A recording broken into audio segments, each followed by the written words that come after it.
I'm not going to be too long. A very distinguished guys and a very distinguished audience. A lawyer in the midst of professors of law, professors of economics, students of economics. I had no choice because it was Vivek's book. And there were too many Viveks here today. So there was a little confusion also, which Vivek they're calling out. You know, while I was driving to this place, I was wondering what should I speak today on a very momentous occasion.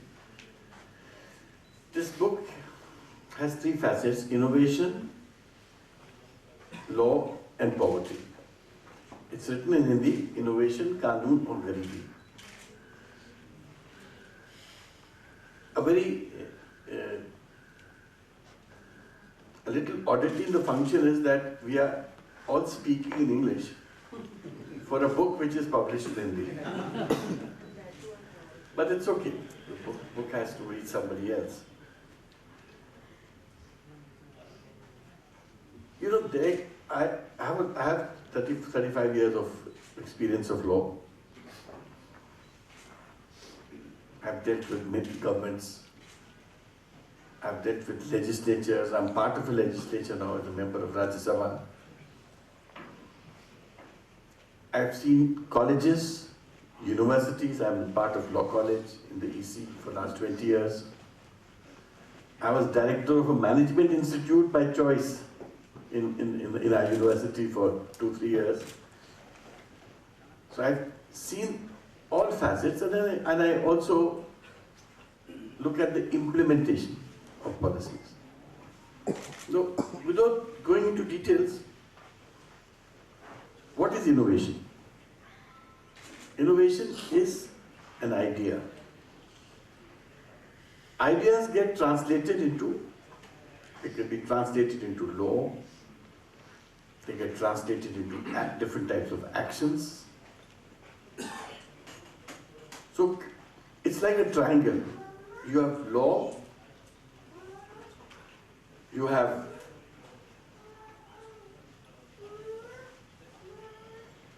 economics, and you have innovation. Poverty is a fallout of our failures.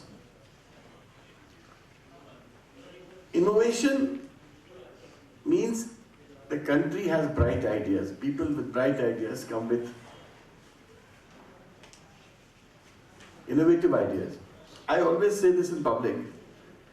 If our bureaucrats had known what is IT, they would have brought so many rules and regulations that Indian IT industry would have failed in the 90s itself. 100%. It's only because the bureaucrats didn't understand IT and it was left free that India became the biggest IT giant in the world. You leave anything, they have their own, I mean, Mr. Debroy is not here now. You leave anything to the government.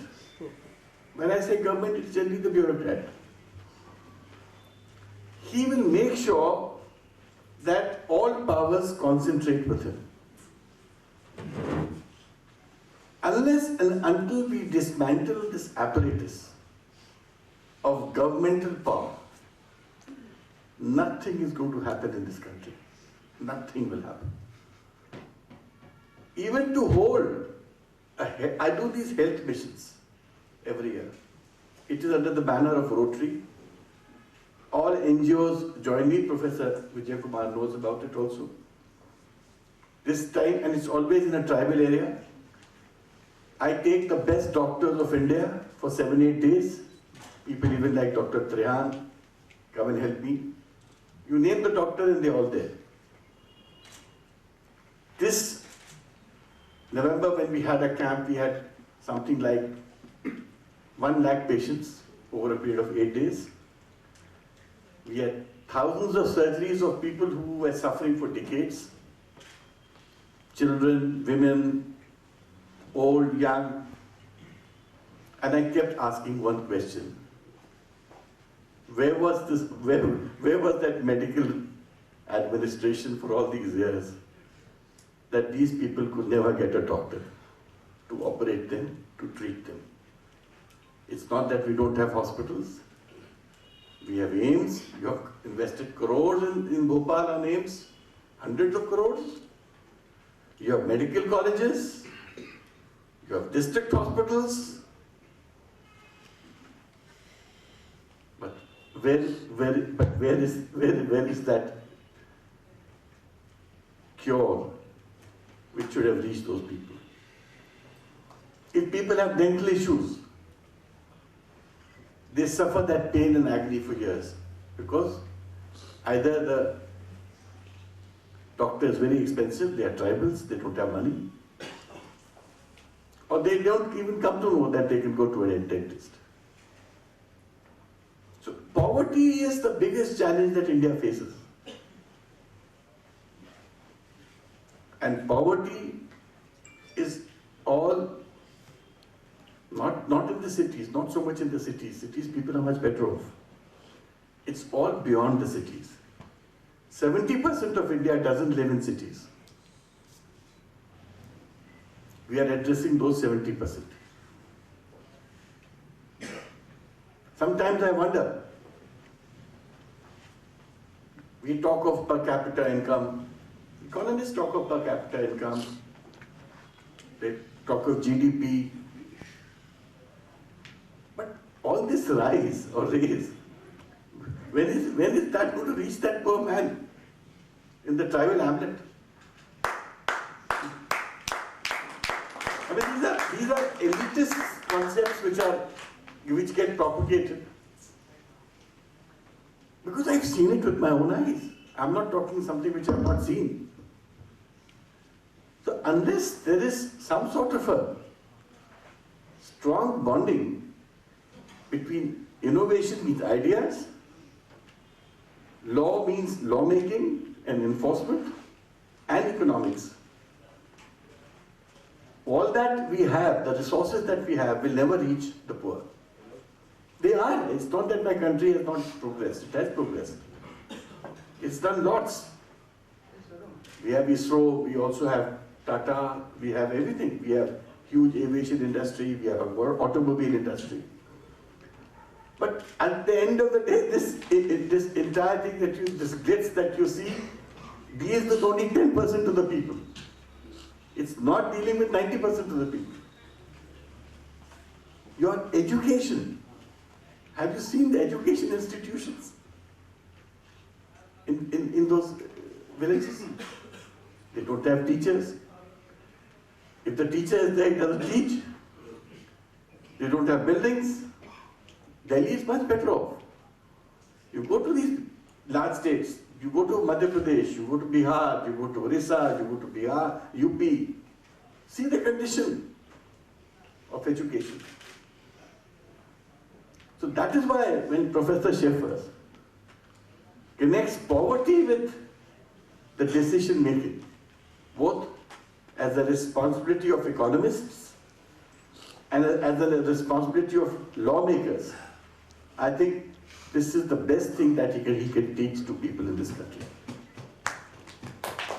And to teach, you need to speak in the language of the people. English is not the language of the poor in this country. It is either Hindi or regional languages. I feel very strange at times, when I'm in court, even high courts I'm talking of, district courts. The judge delivers a judgment in English, and the chap for whom the judgment is delivered doesn't even know what is written in the judgment because he can't speak or read English. This is the truth. So, even the justice delivery system, I'm saying, it is for people. And the judgment for whom you deliver that document, the man for whom it is delivered, he can't read it also. So there's issue of education also. So I think that we are in a very complex society. Poverty, as I repeat again, is the biggest challenge that India faces. Any government, it doesn't matter which party, any government which wants to do well for this country, its biggest enemy should be nothing else except poverty. If you really love your people, if you really want to raise their levels, whether through economics, or whether through law, or whether with a blend of all, your biggest attack should be on poverty, poverty alleviation. I've seen law, you make a law, there is no provision or there is no thinking of legislative impact. There is no concept. You legislate. Do you think, has anybody even thought that when I put this legislation on ground, what is going to be the impact of this legislation? How much is going to benefit the people or not benefit the people? You involve judiciary in your legislation. You create courts. I've raised all this in Parliament, by the way. What I'm saying here is everything that I've raised in Parliament. You create courts to please people. There is a horrendous rape.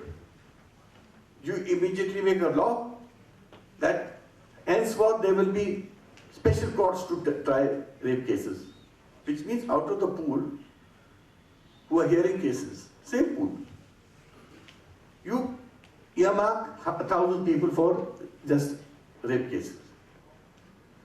But then they stop doing other work. And you have 3 crore cases pending in India, 3 crore. Who's studying this impact? Which economics is going to work? So it's a very serious subject. It's a subject which we need to debate. This book will start that debate, maybe, I'm sure. That's why I'm happy that Professor Schäfer's, your book has been now translated into Hindi. And it's titled as Innovation, Kannon or Garibi. I'm sure when more and more people read this book, they will realize that the biggest challenge that faces this country is not region, caste, community. Its biggest challenge is the poverty of the people. And until and unless people realize this, and governments realize this, I don't see that growth in India, which all of us as right-thinking people would like in India to be seen as. Thank you, Jai Hind.